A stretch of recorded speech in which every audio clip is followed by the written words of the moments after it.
¿Qué tal? Bienvenidos a una nueva edición del Ministerio Artios Biblia, Ruth, en este caso, Artios Biblia, Ruth número 9. Aquí en Artios Biblia multiplicamos obreros, un libro bíblico a la vez. Hemos llegado al final casi de nuestro estudio del libro de Ruth. Estamos empezando el capítulo 4. Vamos a tener unos 2-3 videos posiblemente de este capítulo que está lleno de contenido y de enseñanza para nosotros. Pero me pareció importante antes de introducir el tema del capítulo 4, hacer un repaso de algunos asuntos fundamentales que estamos siguiendo en nuestro estudio del libro de Ruth. Aquellos que han venido siguiendo los videos consecutivamente recordarán que en el primero de ellos hablábamos de las guías de lectura que íbamos a seguir en nuestro estudio del libro de Ruth y hablamos de 4 guías de lectura que íbamos a estar usando mientras estudiábamos este libro. Primero, la lectura literaria o narrativa, respetando el género literario del libro, que es literario, que es narrativo, y lo hemos tratado de hacer. Hemos tratado de estudiar cada capítulo a partir de sus características literarias narrativas. Pero la segunda guía de lectura fundamental en nuestro estudio bíblico es una guía cristológica. Todo libro del Antiguo Testamento apunta a la persona y obra de Jesucristo. Todo el libro del Nuevo Testamento parte de la persona y obra de Jesucristo. En el caso del libro de Ruth, las 2 imágenes principales, imágenes cristológicas que hemos venido estudiando, tienen que ver primero con Cristo como nuestro Goel supremo, nuestro pariente redentor que vino precisamente a rescatarnos. Es la primera imagen. Y la segunda, la de Cristo como aquel que ha mostrado un gesed extraordinario, una lealtad del pacto de Dios, que es lo que significa la palabra gesed, de manera extraordinaria. Podríamos decir que en el libro de Ruth, Cristo aparece como una combinación de los 2 personajes principales, una combinación de Ruth desde la perspectiva del gesed extraordinario y Booz desde la perspectiva del Goel. Eso es Cristo en Ruth, el Goel supremo y aquel que muestra el gesed extraordinario. También hablábamos de una guía de lectura ética y en este caso, relativo a la conducta, el libro de Ruth nos enseña cómo hacer frente a las crisis. Y en ese sentido es un libro muy pertinente para nuestro tiempo. ¿Cómo estas mujeres superaron la crisis inicial con la que abre el libro y cómo nosotros el día de hoy podemos hacer frente a nuestras crisis actuales? Y la cuarta y última guía de lectura que hemos venido siguiendo, particularmente importante para mí, es misionera.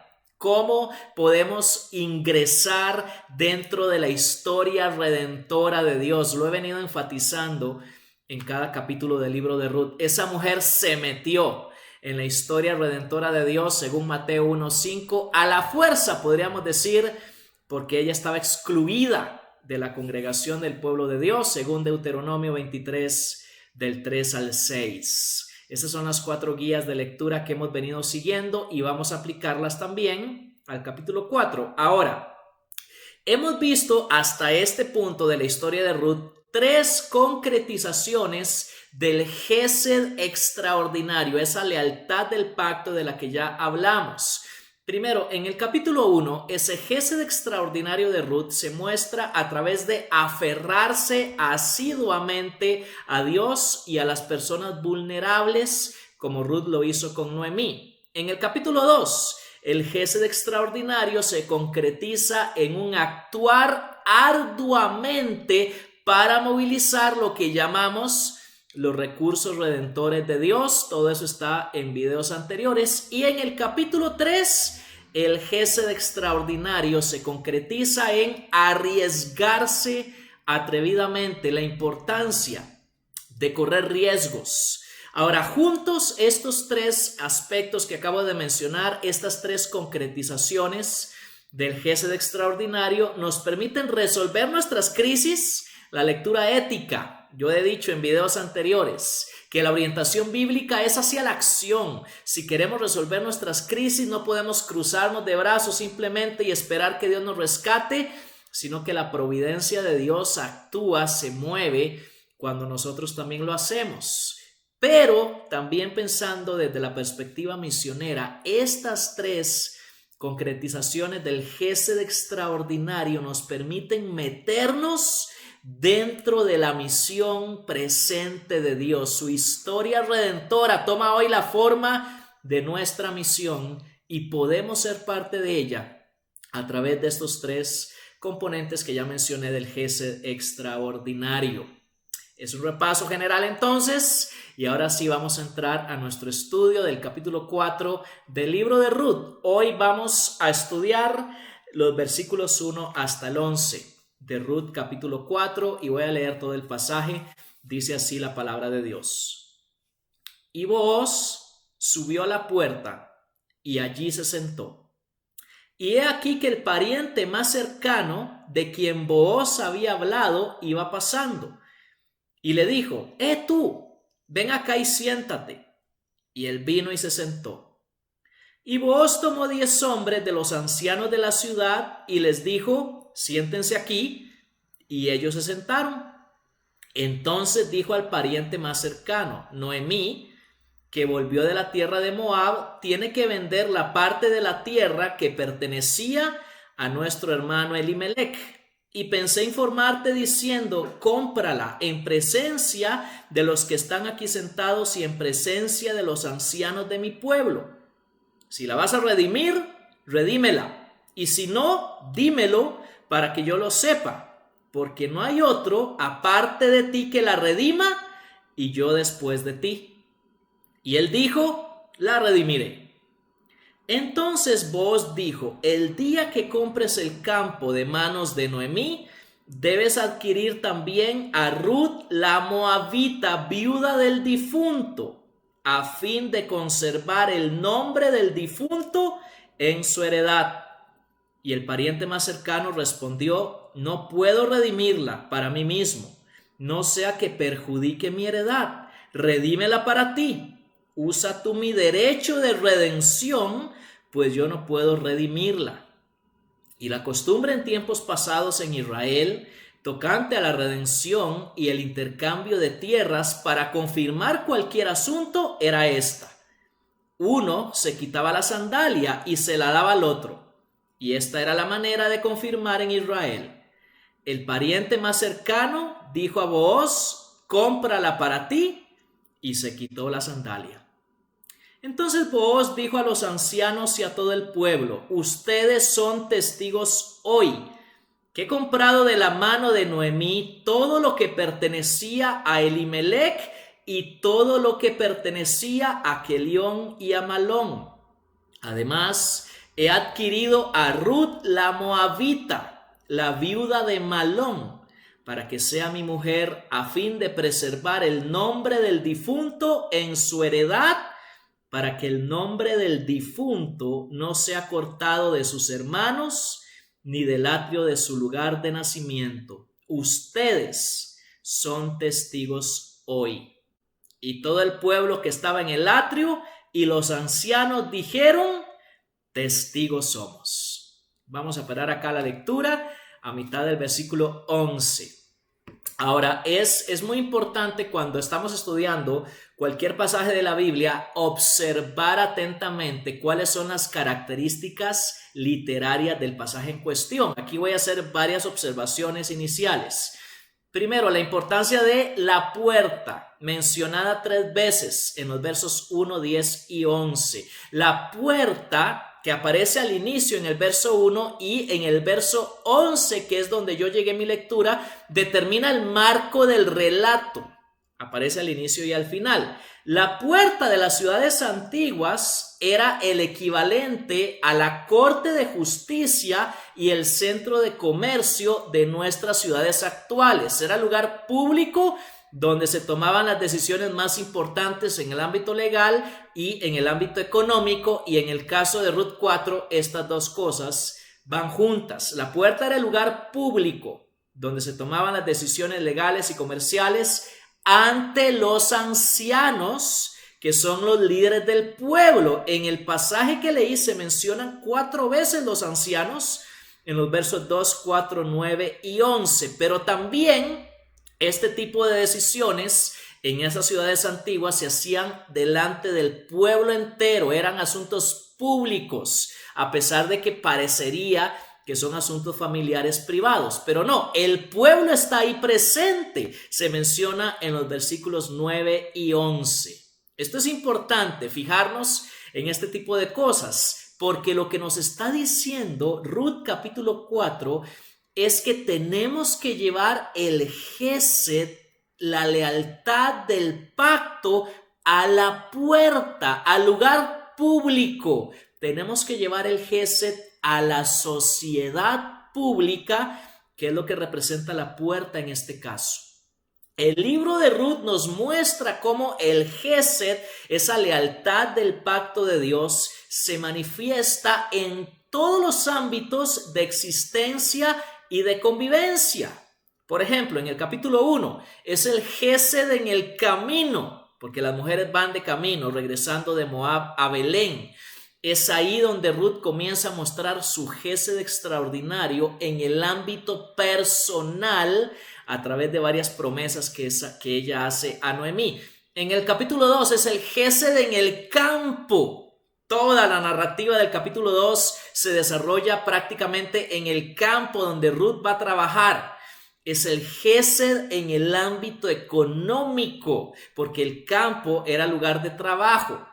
En el capítulo 3 es el gesed en la era. Si se acordarán, lo que pasa en el capítulo 3 es que osadamente Ruth le pide matrimonio a Booz en la oscuridad de la noche, en la era, en medio de la celebración de la cosecha. El gesed en la era del capítulo 3 es en el ámbito privado. Ellos están ahí completamente solos, no hay nadie más. Booz pudo haberse aprovechado de la situación, pero no lo hizo.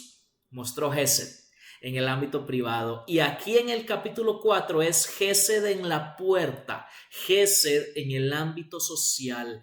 Lo que nos está diciendo el libro de Ruth es que hay que llevar el gesed a todos los ámbitos de la existencia. Si el pueblo de Israel logra entender eso, van a salir del caos en el que se encontraban en el tiempo de los jueces. Si nosotros lográramos entenderlo y practicarlo, también saldríamos del caos en el que nos encontramos. Quiero hacer otra observación literaria importante. El nombre o el verbo llamar también, la expresión el nombre o el verbo llamar aparecen varias veces en el capítulo 4 del libro de Ruth. 4:5, 4:10, 4:11, 4:14, 4:17. Y relacionado con esto, se mencionan unos 25 nombres en el capítulo. Posiblemente es uno de los capítulos del libro de Ruth o el capítulo que tiene mayor cantidad de nombres. El nombre es importante. Toda la historia de Ruth capítulo 4 se trata acerca de preservar el nombre de alguien, del difunto. 2 veces lo dice Booz en 4:5 y 4:10. Preservar el nombre del difunto. Por eso se va a casar con Ruth, para que ese nombre no se pierda en la puerta. O sea, para que ese nombre sea conservado en el ámbito social. Es lo que está tratando de hacer Booz, conservar el nombre de Malón, el esposo de Ruth que había muerto, en medio de su sociedad, conservar su reputación y su carácter en medio de su sociedad. Interesantemente, relacionado con esto del nombre, el pariente cercano que se menciona en el pasaje es anónimo, no tiene nombre. Los demás personajes sí, pero él no. Interesante. El nombre es importante. Una tercera observación literaria. El verbo redimir y el sustantivo redentor en hebreo, Goel, este pariente redentor del que hemos hablado ya muchas veces, se menciona varias veces. Y ahí están los versículos donde aparece. Esa continua repetición nos muestra que todo el pasaje trata acerca de quién va a ser el Goel de Noemí y de Ruth. Nada menos que 13 veces en conjunto el verbo redimir y el sustantivo redentor. De eso se trata Ruth capítulo 4. ¿Quién va a ser el Goel de Noemí y de Ruth? ¿Quién va a remediar su crisis a largo plazo? Hagamos un resumen entonces hasta acá, porque las observaciones que yo acabo de mencionar son las que nos van a ayudar a construir nuestro tema. Es la forma de estudiar la Biblia. Observamos el pasaje y luego tratamos de resumir los aspectos principales, juntar todo eso en un tema. Aquí estamos construyendo nuestro tema a partir de estas observaciones que he hecho. Hemos hablado de la puerta como el ámbito social, la importancia del nombre de las personas, junto con la importancia de el Goel, redimir, redentor. La continua repetición de estos tres temas nos ayudan a ver que Ruth capítulo 4 se trata de adquirir ampliamente el nombre de Goel. En esto consiste el Gesed extraordinario en Ruth capítulo 4, siendo ahora Booz quien asume plenamente el Gesed del Goel. Espero que a esta altura esas palabras ya sean comprendidas. Antes de esta historia han sido las mujeres las que han mostrado más que todo el Gesed extraordinario. Ahora es Booz a quien le corresponde mostrar el Gesed del Goel. Permítame repetir el tema propuesto para Ruth capítulo 4. Adquirir ampliamente el nombre de Goel, el que redime. Eso es lo que significa Goel, pariente redentor.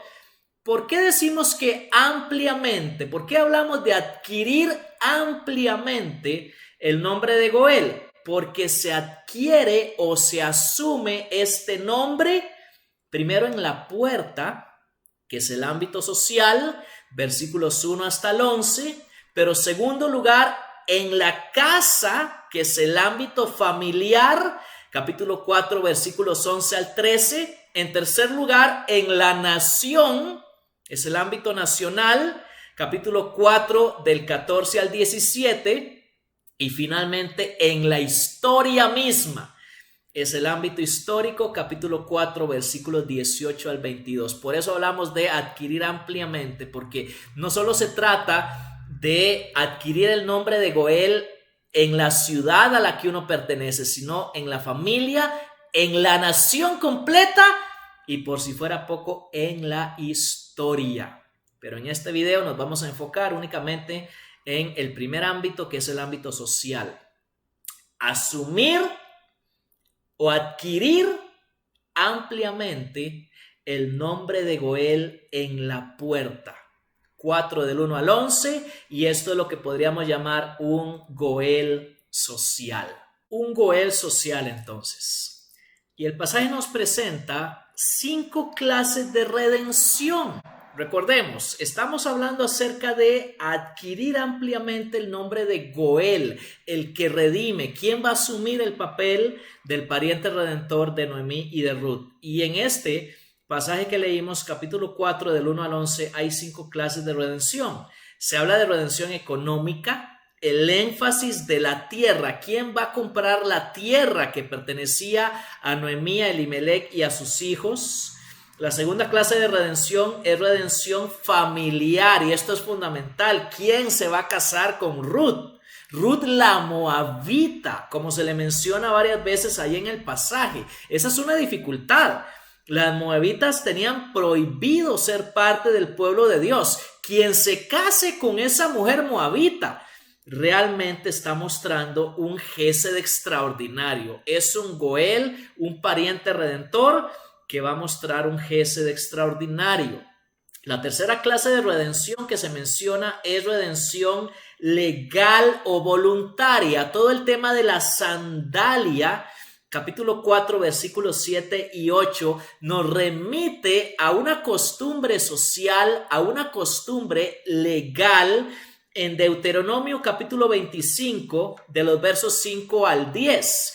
Pero quiero dejar en claro algo que me parece muy importante. Allá en Deuteronomio 25, del 5 al 10, esto de quitarse la sandalia era una cuestión de vergüenza pública social para un varón que no quería fungir como Goel para la esposa de su hermano muerto. Aquí en Ruth es lo contrario, es lo opuesto. Realmente lo que hace el libro de Ruth es contrastar la situación que está pasando aquí en el pasaje con lo que Deuteronomio 25 mandaba. El pariente más cercano no está realmente incurriendo en ninguna vergüenza pública. Él quiere fungir como Goel, pero no puede. Y por eso es que se quita la sandalia. Repito, Ruth capítulo 4 contrasta con Deuteronomio 25 del 5 al 10 en cuanto a esta costumbre de quitarse la sandalia en medio de toda la situación de la redención. Y una cuarta manera de redención que presenta el pasaje es redención costosa. Quien vaya a redimir en este caso se va a perjudicar a sí mismo y a su heredad. Por eso es que el pariente más cercano al final tiene que echarse para atrás. No es que no quiera, es que no puede. Y leo el comentario del profesor Gary Williams sobre esto de el costo del que iba a asumir aquí la función de Goel. Luego Booz le sorprendió al pariente más cercano con una complicación. El Goel que comprara la tierra también debería casarse con Ruth. Esto era demasiado para el pariente. Implicaría mantener a otra esposa y al fin el terreno quedaría en manos del hijo que nacería en nombre del difunto Malón. Los gastos reducirían la herencia de los hijos del pariente y tal vez el hijo de Ruth recibiría una porción de esa herencia. El pariente era como Orfa, estaba dispuesto a cumplir con su deber, aún generosamente, pero reconocía que dar una ayuda extraordinaria a la larga le perjudicaría demasiado. Entonces se dio a Booz la responsabilidad de ser Goel de Noemí y de Ruth. Esto nos ayuda a entender mejor qué es lo que está pasando. Ya lo hemos dicho en otras ocasiones. En el libro de Ruth no hay villanos. Todos realmente están tratando de mostrar Gesed. En este caso, el Goel más cercano quiere hacerlo, pero no puede. Sería demasiado perjudicial para él. Es una redención costosa de la que estamos hablando aquí. Y finalmente, la quinta clase de redención que menciona el pasaje es una redención pública. El papel de los testigos es muy importante al inicio del pasaje y al final del pasaje. Se trata entonces de adquirir ampliamente el nombre de Goel en la esfera pública. Ruth capítulo 4 del 1 al 11 se trata acerca de esto, asumir ampliamente el nombre de Goel, de pariente redentor en el ámbito social. Es una concretización del Gesed extraordinario, ya que se busca preservar el nombre de otro, del muerto, a expensas de un perjuicio propio. Pensemos un momento. ¿Cómo adquirió nuestro Señor Jesús el sublime nombre de ser nuestro Goel supremo? Fue precisamente al costo de su propia vida. Una redención costosa le dio a Jesucristo el nombre que es sobre todo nombre. ¿Cómo adquieren los cristianos entonces un nombre, una reputación, un carácter de Goel social? ¿Cómo llegamos a ser Goeles sociales? Por decir así, buscando el bien de otros aún a expensas de nuestro propio bien, orientando nuestra vida al bienestar de otros aún si nos perjudicamos a nosotros mismos. Ser Goel siempre requiere pagar un precio. Los creyentes somos los que buscamos el bienestar de otros aún a expensas de nuestro propio bienestar. Y esto, mis amados hermanos, es especialmente importante en épocas de crisis como estas que estamos viviendo. Necesitamos asumir ampliamente ese nombre de Goel, convertirnos en parientes redentores de otros, buscando su bienestar aún a expensas del nuestro propio. Si este video te es útil, yo te invito a que tú lo compartas con otros. Aquí en Artios Biblia queremos realmente ayudarte a realizar mejor tu ministerio y ayudarte a convertirte en un Goel social. Yo soy Mauricio Acuña. Que el Señor te bendiga.